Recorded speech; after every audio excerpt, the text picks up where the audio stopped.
the last show before the holiday, our last panel. This is so fun. All right, we have Jordan Zakarin joining us and Napoleon to Legend. What's up, guys? Napoleon is, of course, hip-hop artist, activist, regular of the show in Berlin right now, and Jordan Zakarin is the founder of Progressives Everywhere newsletter and is over at A More Perfect Union, not A More Perfect Union. It's so hard, man. Right? Did I get that right? Just one of us. Just one perfect union. One more perfect union, yeah. That's it. We're nowhere near that, by the way. Spoiler alert. It's not going well. Still working on it. All right. Well, I mean, you could turn around. You could be like Germany. They turn that ship around a little bit. Chile. Okay, well, we'll get to that. Come on. We got to break these things into pieces. Don't do teasers. I'm giving you guys. So the worst thing as a host is when a guest jumps forward on another topic, because what you do on these shows is you break them into pieces and you're like, no, the order. I ruin everything. You do, Jordan. You're never coming back. The end. We're kicking you off the island. Damn, rough. Rough times. Okay. All right. So got some news here. A lot of news this season, but I want to start off with the big news, which is President Joe Manchin is literally ruining our lives. And not only that, the MSM, the mainstream media, for the folks who don't know what that means, is not necessarily calling him out in a way that I'm like I feel like the whole world gets Joe Manchin now. And even folks who kind of wink, wink, nod, nod work with him are still calling him out. But nope. CNN's just like, it makes sense. Let's play that clip of from CNN when the commentator covers Joe Manchin. Biden says, and you just heard him once again, says Senator Manchin and I are going to get something done. But what does that look like after Manchin effectively torpedoed months of work? Well, it's hard to say what it's going to look like, as Manu was saying, but the truth is that Joe Biden doesn't hold grudges, and he is going to try and work with Manchin. And if you go back and look at what's happened over the last few days, Manchin did put a package in front of Joe Biden that was $1.8 trillion. What it did not include was the child care tax credit, which is, of course, so important to so many Democrats. But it did include universal pre-K, expansion of Obamacare, lots of money for climate change provisions. So there is a way where they can get together. But as Manu was saying, is it going to be a big package which progressives wanted? Absolutely not. So would they vote for it? We don't know what the answer to that is. So the question is, would they rather go into the 2022 election with half a loaf or no loaf at all? Yeah, that's a good point. You know, you know what? Even if you have a half a loaf, you still might die of hunger. They do hone in on how this does seem to float around one policy issue, which is the child tax credit. And child tax credit will alleviate poverty for so many Americans right now. I think that like we don't psychologically in the punditry class or political class really deeply understand how much poverty there is in this country. And it keeps rising because the middle class is just like disappearing. But the way that they framed it is like, have a half a loaf because that's going to feed your children. Jordan, like we'll get to the progressive part in a second, but this is the hill Joe Manchin is going to like wreck the country on. Like, this is it. Yeah. I mean, you know, it's interesting in that CNN, they talked about like going into the elections. They didn't talk about, you know, what it actually means. You know, they named the programs, but not like, oh, well, Democrats, you know, and it'll be Joe Manchin doing it, but it will be the entire party that will be held responsible for it. You know, they have an opportunity to continue to alleviate child poverty. Instead, they will be, because of one man or because of the party's kind of incompetent, allowing tens of millions of kids to fall back into poverty. You know, if child poverty was slashed, or, you know, they say by like 40%, you know, and there's a pretty low bar for what poverty is in this country. So I don't think everyone's like, you know, running around in Joe Manchin's Maseratis or living on his yachts like he is. But they're not saying what it means. It's all about what are the politics, because it's all these shows based in Washington who just have former strategists on as, you know, TV pundits. And so, you know, it's none of it really even makes sense. It's just like arguing over nonsense words at this point. You know, what is a child tax credit? It's always been a terrible name, but none of it like has any consequence to anybody when they talk about it like this. And so when you're not building a popular movement behind extending a child tax credit, you're not building a popular movement behind helping parents, you're not building a popular movement behind any of this stuff, like, and you're just constantly changing the numbers and changing the shell game, and you just have people talking about what does it mean for an election, it all becomes meaningless. And that's why Joe Manchin can do stuff like this, because no one's going to like call him out, no one's going to stop him, no one's going to say, Joe, do you just like hate kids? Because that's like what it should be. Just like Joe Manchin wants kids to die, wants parents to die, and thinks that they're all drug addicts apparently.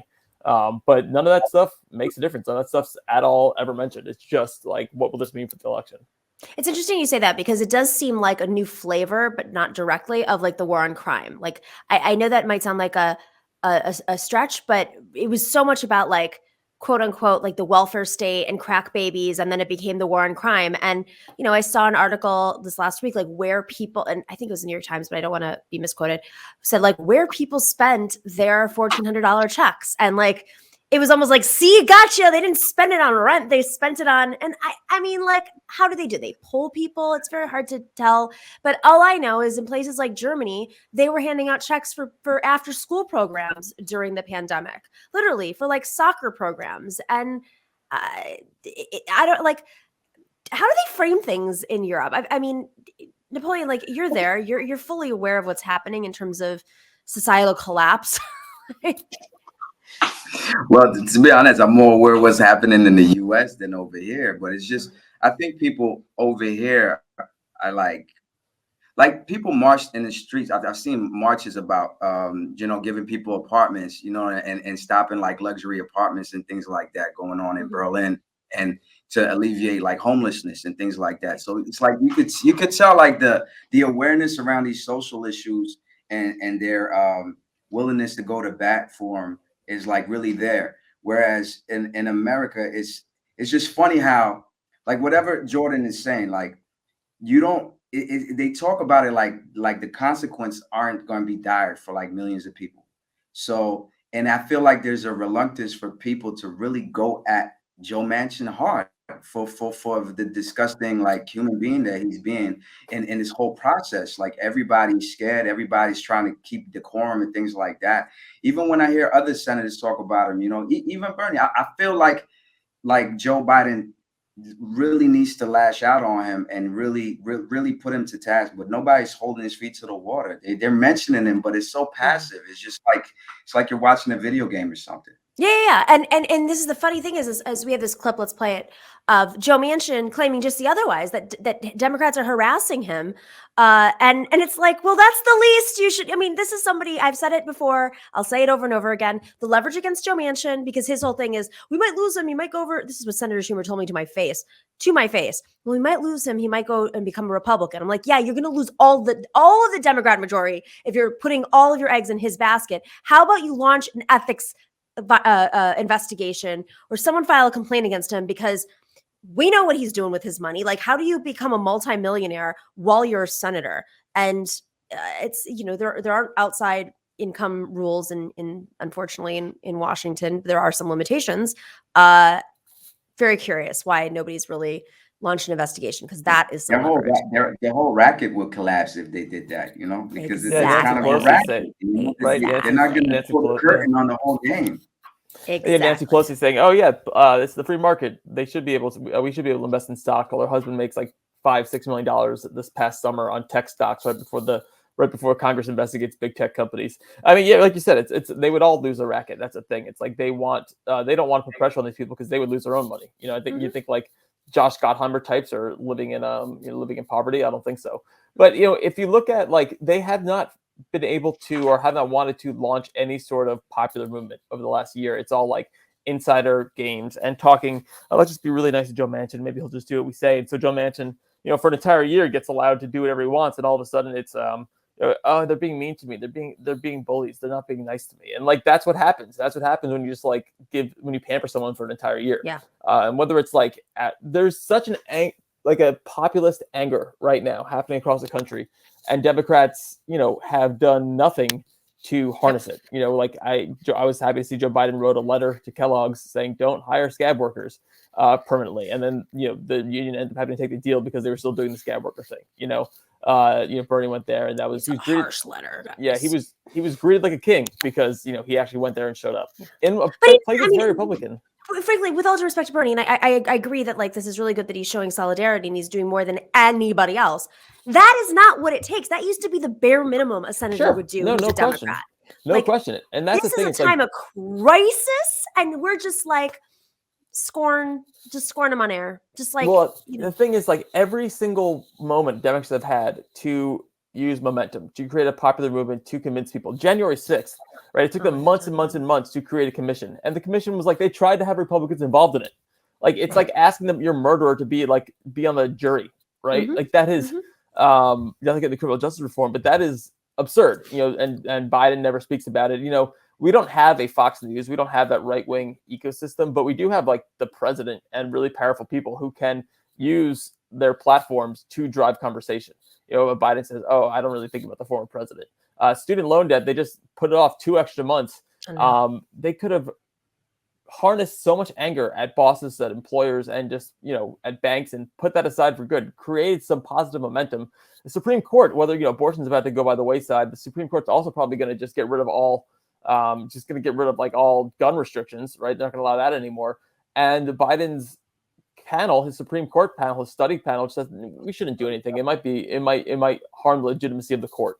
As if 6 people who went to Yale and were part of the Skull and Bone Society and had the diapers changed to Federal Society, all of a sudden they are the most legitimate people that everyone believes in. Like no one believes in the Supreme Court anyways. And so it's Manchin is only allowed to do this because they wouldn't do anything else, right? Because they would not spend at all this year, use any political capital to harness public opinion. I was just in Nashville in Tennessee, and I had I was talking to a guy there he drives Ubers now, and he looked he was someone who had a good paying job before, and he called himself a COVID casualty, and he definitely does not believe in the same things as I do politically, but he was pissed at bosses, and he was pissed at the system that allowed him to be thrown under the bus. And there's an opportunity to harness that anger and that energy. But instead, we have a president who's meeting with Walmart, a president who's meeting with the CEO of Kroger, the worst grocery store in terms of they just abuse workers left and right. And so back to Manchin, he's been allowed to do this because there's been no pressure. It's been just all right, let's be nice to them. Let's see what they'll do. I don't know what era they think they're in. Let's play the clip of Manchin because I do think there's something much deeper, psychologically deeper, about this. Let's play that clip. I'm not blaming anybody. I knew where they were, and I knew what they could and could not do. They just never realized it because they figure, surely to God we can move one person. Surely we can badger and beat one person up. Surely we can get enough protesters to make that person uncomfortable enough. They'll just say, okay, I'll vote for anything. Just quit. Well, guess what? I'm from West Virginia. I'm not from where they're from. And they can just beat the living crap out of people and think they'll be submissive. That's what they do to everyone in West Virginia. He's going to make them all poor, continuously make them more and more poor. 93% of people in West Virginia got the child tax credit, and he thinks they spent it on drugs. Yeah. He may be from West Virginia, but he's one of the richest people in West Virginia. He's not only one of the richest, he's one of the richest people in the country, statistically. Yeah. So, I mean, when I see this, when I hear someone like Joe Manchin, who is playing the victim, but also owning his power at the same time. Or when I see someone like Kyle Rittenhouse play the victim, but own his power. Or when I see the Capitol Hill rioters play the victim, but also own their power. All I keep thinking is, I've been thinking a lot about this lately. Our country is being run by boys that we're not held accountable for their actions ever.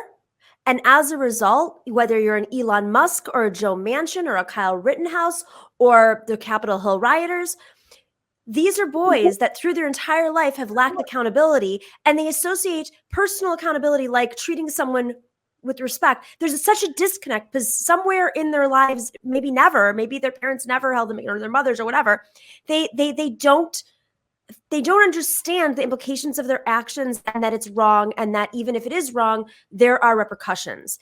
And so whether it was your mom who was that person or was not that person in your house, or the government, Like, it just seems like rowdy boys have completely taken over our country. And the rest of us are living in a world where we're like, there's supposed to be this order that keeps us together. And we're spiraling off of a cliff because these petulant boys have completely overrun every aspect of society. Yeah, I mean, they also are like from an era in which they don't have. I mean, like no one ever told them no because they're all like 75 years old. Yeah, They're like were raised. They went to like high school. Like Joe Manchin was a football star in 1960s West Virginia. It's like he went to school with like I don't know. I think he was part of the what you call it, Mayberry. I think is where he went to school. It seems like, and so it's just like no one's ever told him no. He's been filthy rich, and like all of a sudden people are pushing back, so they just tell the left to shut up. I mean, Napoleon, what's your thought? What do you think? I agree. I mean, I think that's to me that's American history in a nutshell. Like America is still going through puberty, and we got people like that at the helm. I I I don't know why. I would try to take away his West Virginia argument by going to West Virginia and showing that, in fact, West Virginians don't agree with him and don't support whatever policies he's pushing, because I feel like he's hiding behind that so much, as if like West Virginia is like another country or something. Like, no, it's in America. Your state is doing bad. It always has done bad ever since I heard of West Virginia. I never really heard a lot of good things about it economically. Well, he's been in power the whole time. He was governor. He's been through every single ring of so he's been at the table there. Go there locally and really show people, tell them like, yo, we don't stand for his crap. But I don't know.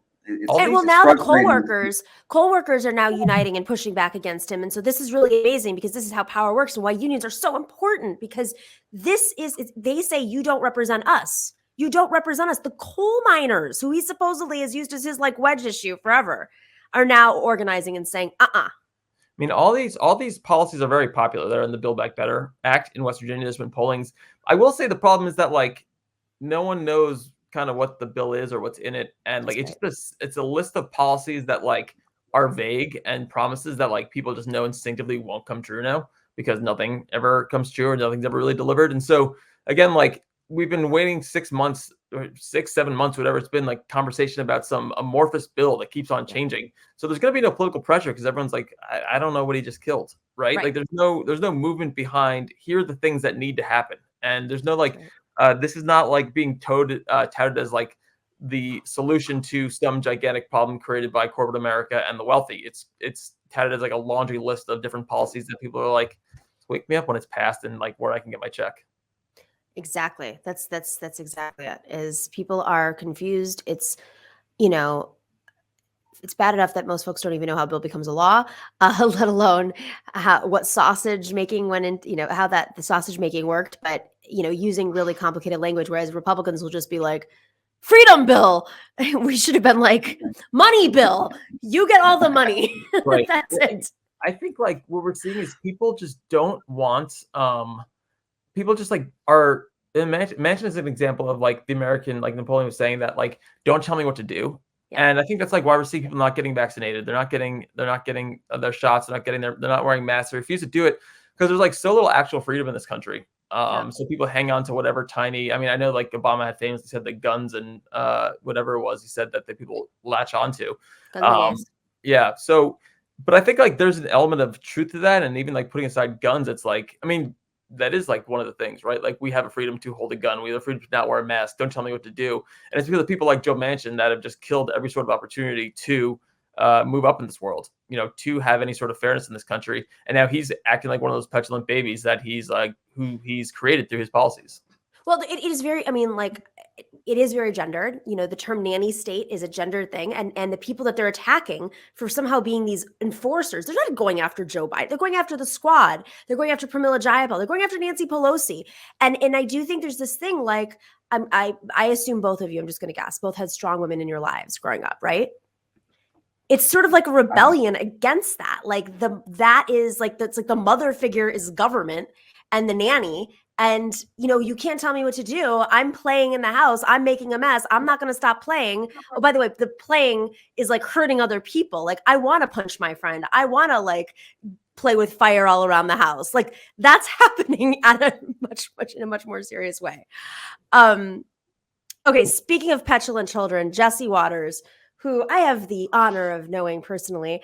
Jesse Waters is a host on, I've been on his show before many times. Jesse Waters is, I don't know if he's still a host on I don't know what the hell he's hosting on Fox, but he's a Bill O'Reilly creation.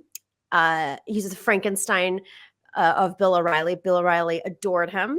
But Bill O'Reilly, as was shown this week, he was in Orlando at a not full arena with Donald J. Trump, must have gotten to his, both of their egos, talking about how they're vaccinated and they both got boos. But Jesse Waters, not so much. He's like, I'm not that dumb. I'm not going to talk about being vaccinated. In fact, I'm just going to go full throttle against Anthony Fauci, their icon for whatever conspiracies they're peddling. There was this conference in Phoenix. Was it called the Freedom Fest? Freedom America, America's Free Fest, like go America, freedom. It's America Fest, whatever. You insert your stupid tagline and you know what we're talking about. Let's play this clip because Jesse Waters threatened and advocated for the murder essentially of Anthony Fauci. So then he's in trouble. Now you go in for the kill shot. The kill shot with an ambush, deadly, because he doesn't see it coming. This is when you say, Dr. Fauci, you funded risky research at a sloppy Chinese lab, the same lab that sprung this pandemic on the world. You know why people don't trust you, don't you? Boom! He is dead. He is dead. He's done. Now, how you do that? 30 seconds. That's all you need. 30 seconds. Now, you get that footage to us. You get it to Fox. You get it to Human Events. You get it to Breitbart. You get it to Daily Caller. You get it through the Turning Point pipeline. Imagine Tucker Carlson teases out of the A block. Coming up. Brave college student confronts Lord Fauci at dinner. Exclusive footage, right back. Get us that. That's what we want. That changes the whole conversation of the country. I've authorized it. Just make sure it's legal.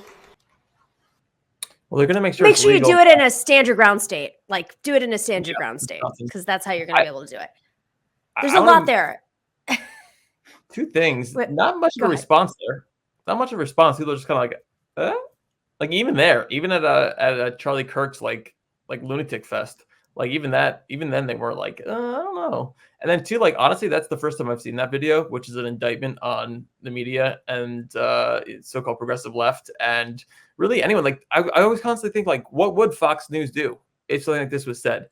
This would be like played 24/7 on all those right-wing channels. This person would be like, he would be chased out of the country. This would be like if like a Democrat or a liberal said something like this. Yes. On the other hand, like we just like by wanting to ignore them, we simply just like let them have their lunatic ecosystem, and also like it just normalizes it. This sort of thing, like, well, it happens. What can you do? I mean, like, I don't think we should give them all the power, but also like we need to up our game. And like obviously you're trying with this show, the newsletter, everything. Like these people are like conducting like a Nazi takeover of the country, and we're just like, well, like we need to convince people with some tax credits. But it's also in these moments when you're silent, or if you're picking fights with things that are completely inconsequential, affect like don't even, they're inner party fights, whatever. That time to fight is over. The Nazis are literally running for local school boards. I'm going to say it over and over. They are open about it. And what I find so revealing about this clip is not just that he said that, and their big excuse right now online is, well, he was speaking metaphorically. No, he wasn't. He said in 30 seconds. Done, send us the footage. Then he goes through how the pipeline, he literally says pipeline. He says, explains, pulls back the curtain and explains how it works. Because Jesse's kind of an effing idiot, and I know him, and he's not actually supposed to say that. Like, Yeah, It's funny because it's like the same thing they're doing with Kyle Rittenhouse. It's kind of the same metaphors they were saying before January 6th when they were like a trial by combat and things like that. Oh, I'm just saying a metaphor. See what happens right after. They're basically throwing it out there that whoever does this will be made into a hero and you'll be an overnight superstar in our tribe or whatever. And it's crazy that it's happening. I mean, it's definitely a death cult. They use that type of language, and that's what they're hinting at, subtly. Not so subtly. Do you guys watch Succession? Yes. Okay, so if you haven't seen Succession, there's, I think it was in season 2 where they're interviewing this guy I believe he was running for office or something. He reminds me of Josh Hawley, to be honest. I don't know if you. Yeah, and he was like, they're like, how many times have you read Mein Kampf? He's like, I've read it a few times. There was this whole thing. They're trying to figure out if he's an actual Nazi. This is like the Succession family. It's like the Murdoch family, right? And he's like, I've read it a few times. It's like, okay.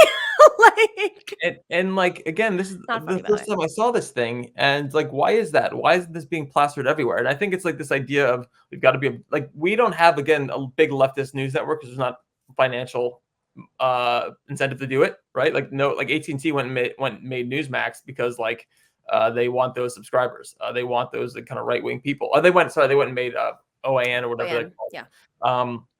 There is no version of that on the left, but also the quote unquote mainstream media just doesn't want to play. They don't want to play judge, I guess. They just want to be quote unquote objective, and that just means that normalizing this sort of insane stuff. And until we, if we should be using this moment to say, hey, we need election reform because these people are literally going to be running the country. They just gerrymandered everything. These are and now in Georgia, Brian Kemp and David Perdue are running to see who will be nicest, who allow the most gun murders, I think is what the challenge is now. And so we're not using any of these moments. That is just let's go back to being, see if Joe Manchin will do something for us, do a little something. And meanwhile, they're spending billions of dollars running ads in his state saying, thank you, Joe, for blocking the Build Back Better Act. Right.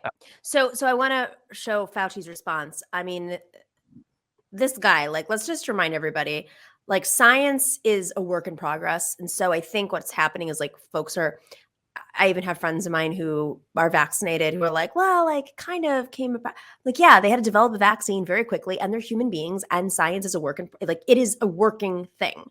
So they find these little mistakes Fauci makes and then they're just well, yeah, he's a human. He's a human and he has to deal with public policy and science and politics all at the same time. And the stupidity of the right wing. So let's play this clip. On the subject of divisiveness, Dr. Fauci, I'm not going to play it because, frankly, I think it's dangerous. But Jesse Waters, who is a Fox News entertainer, was giving a speech to a conservative group where he talked about you and suggested to the crowd that they ambush you with what he said was some kind of rhetorical kill shot. That was his exact word.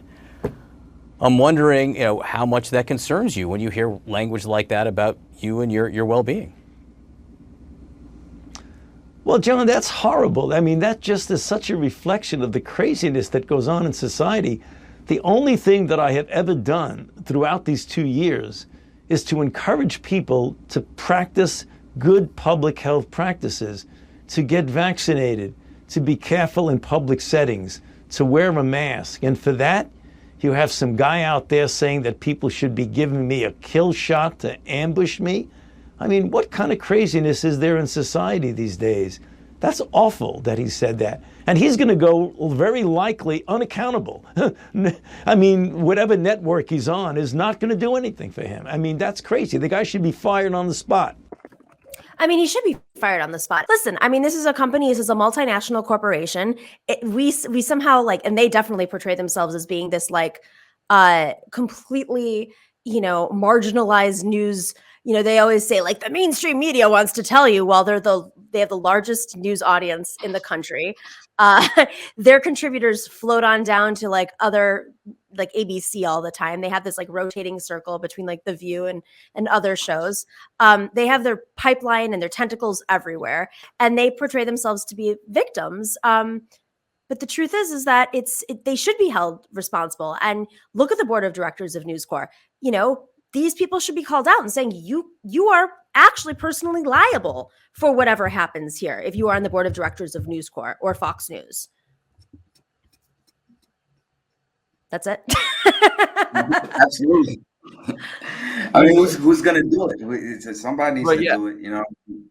And it's funny because I'm laughing at the conversation you had, because it's a conversation I have with many of my friends sometimes, where it's like, you know, the way they demonize Fauci, and it's like more people know about Fauci than people know about Joe Manchin, I think, and like the mainstream, like just regular everyday people. And it's kind of crazy that they were able to build a boogeyman like this. It was just a guy just telling people what to do to be careful. That's what he's saying in his thing. I'm just trying to tell people to be careful and things like that. And unfortunately, somebody like Jesse Waters, like you said, should be fired. Is it going to happen? I don't know. I seriously doubt it, but who knows? It's not going to happen. Like, that's what, like, he's literally just saying what they, like, the only thing that he got caught on camera saying is the only problem. You know, like, that's the stuff that they want. That's like what they rally people at Turning Point USA to hear, right? They have these big grand parties, and you know, these big for like really weird kids, I guess, these big like disaffected college conservatives. They hang out there and they get hyped up and they go out and, like, you know, grab their guns like Kyle Rittenhouse and actually do it. But that's like the point of it. You know, they're not gonna suspend someone or fire someone for saying what they want them to say, just like kill the whole vibe. They wouldn't be able to vibe. Well, you know, the other thing is, like, so he's on the show called The Five, and there's like always some rotating leftist there, and one like person who hates Trump that like worked for Bush or something. Like, that's kind of their jam.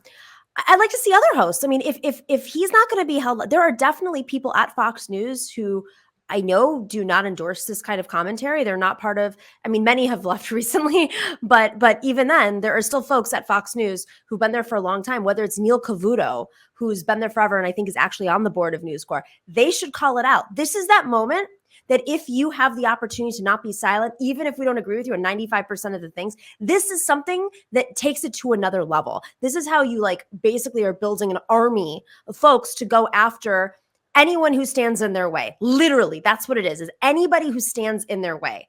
And that, we can't be silent. Like, we can only do our part, but, like, you know, maybe I tweet Neil Cavuto and I say, Neil, can you call out? He should step down. But you got to build pressure around the power. It's like Fox News just saying Fox should fire him. That's important, and that pressure can build up, and that works in a lot of situations. It has worked with Bill O'Reilly and others. But, you know, call out the individuals who are part of that mechanism of power. You know, the reason why it worked when Bill O'Reilly was because there were actual hosts at Fox News who spoke out and said enough.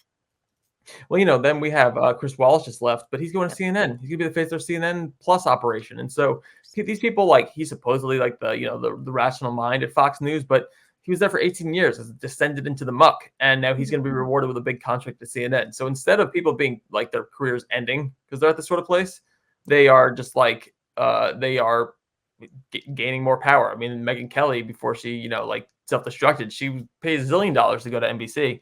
And so until the other companies stop rewarding this stuff, then, like, that's right. You know. That's right.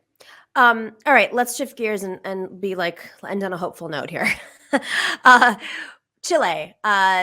This is pretty encouraging and exciting. And you know, there's a lot happening in Chile right now. Number one, they are rewriting their constitution, which, you know, since Pinochet and the first writers of their constitution were Pinochet descendants or allies, or, you know, part of his rule. So first they're doing this constitution, but they had elections, and a 35-year-old activist who it was part of the Chilean Congress, he got elected a few years ago. He is now declared the victor, Gabriel Boric.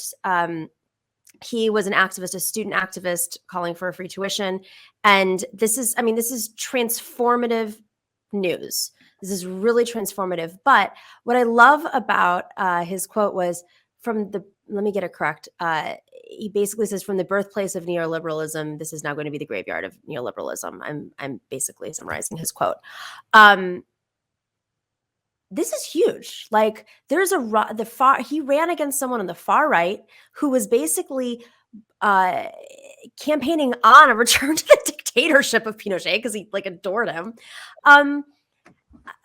I think this is big for the global South. I think this is great for South America while you see the rise of the far right. But what I find fascinating about what's happening in places like Chile and Argentina and Brazil right now, and Venezuela to an extent, but not really, it's a little bit different, is you do have a clear, like the sides, the lines are drawn and the sides are clear. Maybe not so much in Venezuela and places like Mexico, but this is encouraging, right? Do we feel like maybe this gives us hope?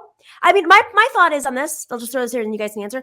We love Bernie, but like time for a new wave. This guy's 35. He feels it. He breathes it. And this is how we train our pipeline. Like for folks who are like, Bernie should run again. Nope, he shouldn't. Sorry, I'll say it here first. He shouldn't. Not like we should actually build a pipeline so that we're not like, run by Kyle. It's not Kyle Rittenhouse for president in 10 years. I agree. I mean, like the same way they're trying to build Kyle Rittenhouse, like, we should have just had some young energy coming in and to me, it's very encouraging. It makes me happy just to hear that this is happening and somebody is like, stick to the ideals and is actually talking about rewriting the Constitution, things like that, just trying to gut the system and make rich people pay taxes. This is what we would want over here. You know what I'm saying? We're dealing with different circumstances, but that's kind of like the blueprint. And when I see what's going on in Bolivia, when I see what's going on in Chile now, it's a good trend that I hope continues, and I hope somehow we get a little bit of a trickle effect over here. Because they did go super far right. I mean, places like Guatemala, they have like a Trumpian dictator, but there's a left. Same thing with Bolivia. So there seems to be a response. Jordan, before we get to your comments, I just want to play this clip of what happened.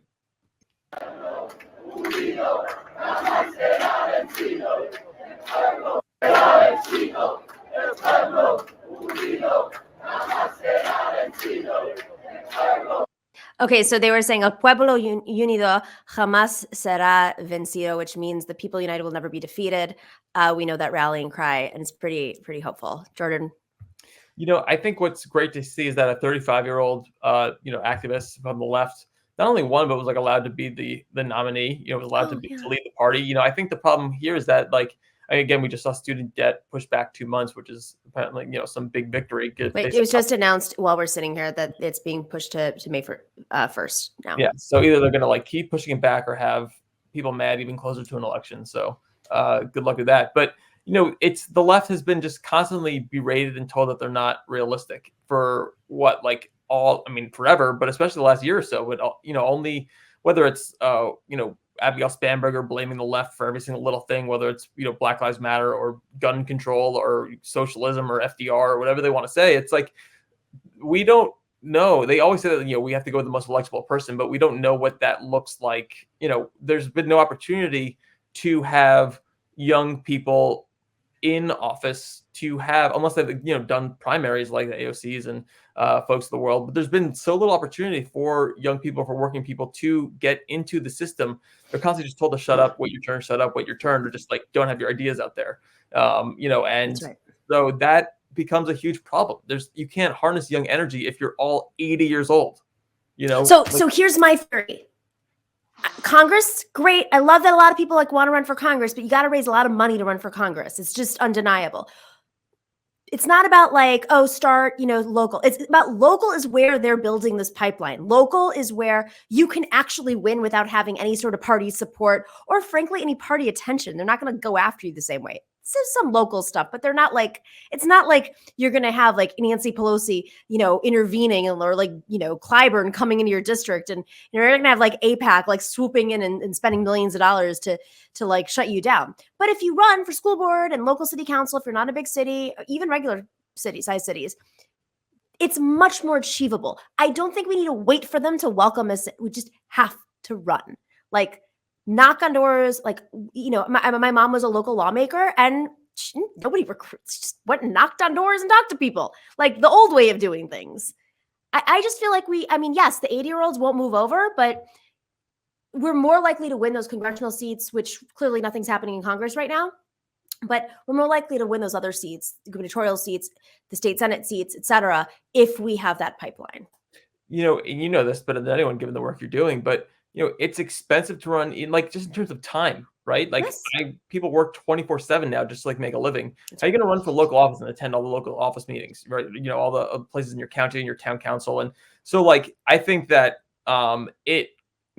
if young people are able to start making more money, if there's like an opportunity, those sorts of things, like, everything is stacked against young people, working people being involved. And obviously the work you're doing in Matriarch is trying to, alleviate that concern and that problem, but it's just a systemic, Absolutely. crushing. The good thing about a lot of these local offices, just for folks, and obviously you have to check where you live, most of them are part-time. Most of them are not like full-time. There's like a council meeting once a week or every 2 weeks. Same thing with school boards, and they're pumping a lot of money into school boards, but it's not, you don't have to raise like $150,000 for one of those races unless you live in like Los Angeles or something. Napoleon, final thoughts. Well, wise Napoleon. Now, my thought is when I see, and I don't want to bring it back to Jesse Waters thing, but the platform that he's given with Turning Point USA, where they're doing the America Fest, like, we don't have nowhere near like that type of funding or this type of apparatus on the left. And to build somebody up too, and from a national stage, we probably would need something like that. I mean, it would help definitely. But I agree with you that it starts locally. The system is rigged like against us, but we have to start somewhere, and it has to be done. That's for sure. It's an uphill battle. My New Year's resolution is to help folks understand how they can be empowered to run and get involved locally, because no one is going to save us. This is the moment now. Like, we have 11 months until the election where we're going to lose the Senate and Congress, and who knows if Joe Biden's going to win. So what can we all do to help support people locally, run locally? It's going to take community. And I mean, DSA is great, and Justice Democrats are great, and all these organizations are great. But I think and Matriarch, of course, but sometimes you don't even need those organizations. The hyper local is not like a huge feat. So that to me is the pathway against fascism. It was in Eastern Europe, and it is here today. So that's my personal New Year's resolution. That, and I need to lose 10 pounds. Jordan, what's yours? Resolution. I think it's trying to help I think I wrote this in my newsletter, to help all the organizations that are doing all the grassroots, groups. Let's try to progressives everywhere, so that it can help local Democrats and places who are progressive and winning where they weren't happening. And I still am continuing to do that. Obviously, like, they have to be good Democrats. They're not just going to be anyone. But I think it's like organizations like, I was working with Mississippi Votes a couple of weeks ago, had in the newsletter, these folks that are doing the hard work to not only get people elected, but spread understanding and build power and create opportunities for people to register to vote and to even understand how the government works, And so I think my resolution is to help lift up these organizations, raise money for them, and then, in more perfect union, just like continue to piss off people in power, on behalf of workers. Napoleon, what's your resolution?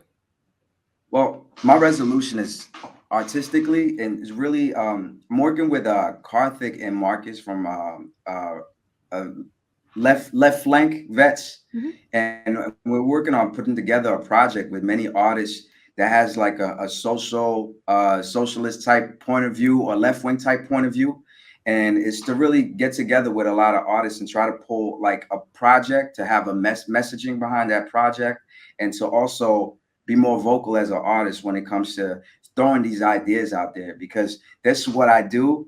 And I think it could reach a lot of people that maybe certain other things can reach, other like channels can reach.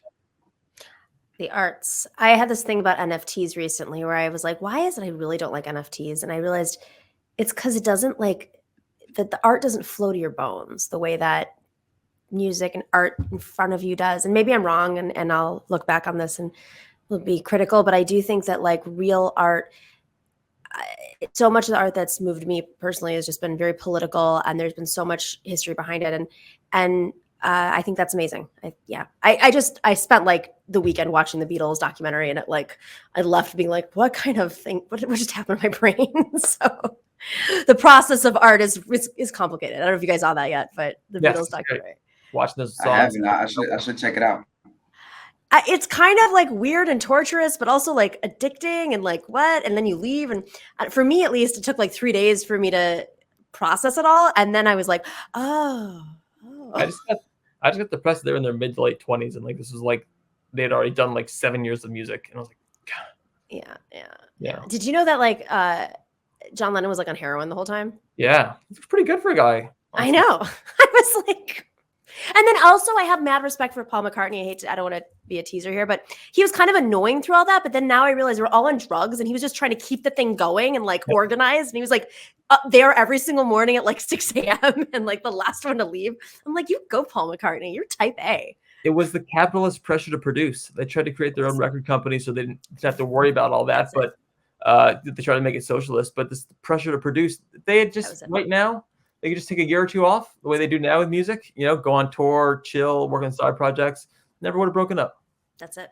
They just didn't. They were tired. Like it was very clear. They were like, we can have them release a single in 5 months. And it's like, huh? It takes people years now.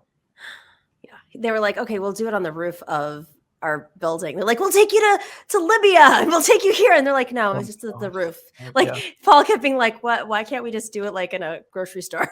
Yeah. It was so great. All right, guys. Art is challenging. People don't see the work that goes behind it. It's exactly. It's a lot more than people think, and it's some things that are really dumb and tedious that might stop a process. People don't understand that. Totally. Maybe artists should run for office. It'd be more fun, at least. Well, we should definitely be more involved. There's something to us having to develop our right brain and keep using it and being creative and stuff like that. I think there's something to that. Absolutely. On that note, enjoy, take care, and nurture your right brain during the holiday.